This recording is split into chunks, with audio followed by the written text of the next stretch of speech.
no gold is not enough. Halo Sobat Pajak, kami dari kelompok 8 dengan materi pemeriksaan PPN dan PPNBM dengan saya sendiri Rizky Aureli Alfio Akbar dengan di belakang 236. Halo, perkenalkan nama saya Muhammad Atar Mutakin dengan NIM 240. Halo, perkenalkan nama saya Aditya Pranata Aska dengan NIM 247. Nah, walaupun materinya padat, namun di sini kita akan kemas dengan bahasa yang menyenangkan biar teman-teman tetap enjoy. Namun, kita akan belajar dari dasar dulu. Nah, dalam perpajakan, kita harus memastikan seluruh objek pajak dilaporkan secara lengkap. Untuk itu, proses ini dinamakan pengujian kelengkapan. Nah, apa sih tujuannya? Tujuannya itu yang pertama untuk mencegah penghindaran pajak, yang kedua untuk manipulasi data, dan yang ketiga memastikan penerimaan negara itu nggak bocor. Objek pajak sendiri antara lain, yang pertama untuk PPN, penyerahan BKP atau JKP dalam negeri, impor BKP, dan pemanfaatan jasa luar negeri.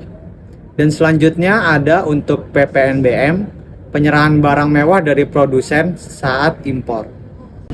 Nah, supaya kita semua tahu bahwa seluruh objek pajak sudah dilaporkan, maka di sini pemeriksa pajak bisa menggunakan beberapa metode pengujian. Misalnya, Seperti rekonsiliasi laporan keuangan dan SPT, analisis rasio PPN terutang terhadap penjualan, dan cross-check e-faktur dengan buku penjualan. Dan juga menggunakan data pihak ketiga seperti supplier dan e-commerce, serta mengecek transaksi tunai yang mungkin tidak tercatat. nah selanjutnya kita akan bahas mengenai pengujian atas pajak masukan. Ini penting karena pajak hanya bisa dikreditkan apabila memenuhi syarat. Nah, syaratnya itu yang pertama pemeriksa akan melihat informasi dari DJP untuk memvalidasi. Yang kedua, keabsahan dokumen, termasuk tanda tangan dan stempel. Dan yang ketiga, bukti transaksi, contohnya seperti faktur pajak. Nah, nggak cuman itu. Mereka juga akan memeriksa kebenaran perhitungan sistematis, ekualisasi dan rekonsiliasi dengan pembelian, serta pemeriksaan fisik barang, apalagi untuk aset tetap. Jangan salah, kalau PKP nggak buat faktur pajak, atau salah isi, atau bahkan telat, ada sanksi administratif sebesar 2% dari DPP loh. Nah, untuk itu pemeriksa akan memeriksa beberapa dokumen di bawah ini.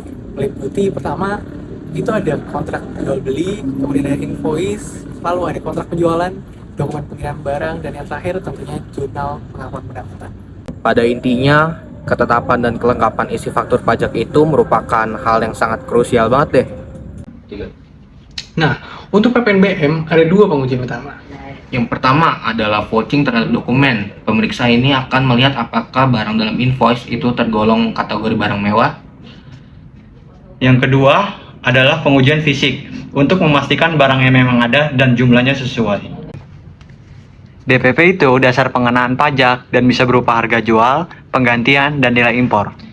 Nah, selanjutnya pemeriksa akan memastikan DPP digunakan sesuai aturan supaya PPN dan PPNBM-nya dihitung dengan benar.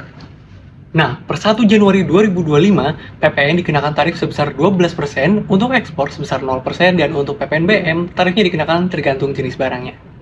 Pemeriksa juga akan memastikan bahwa PPN atau PPNBM yang sudah dilaporkan oleh SPT itu benar-benar sudah terbayar.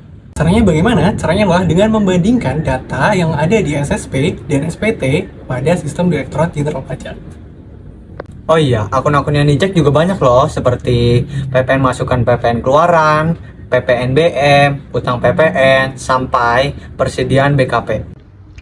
Nah, jadi pemeriksaan SPT, PPN, dan PPNBM itu ternyata cukup kompleks ya teman-teman.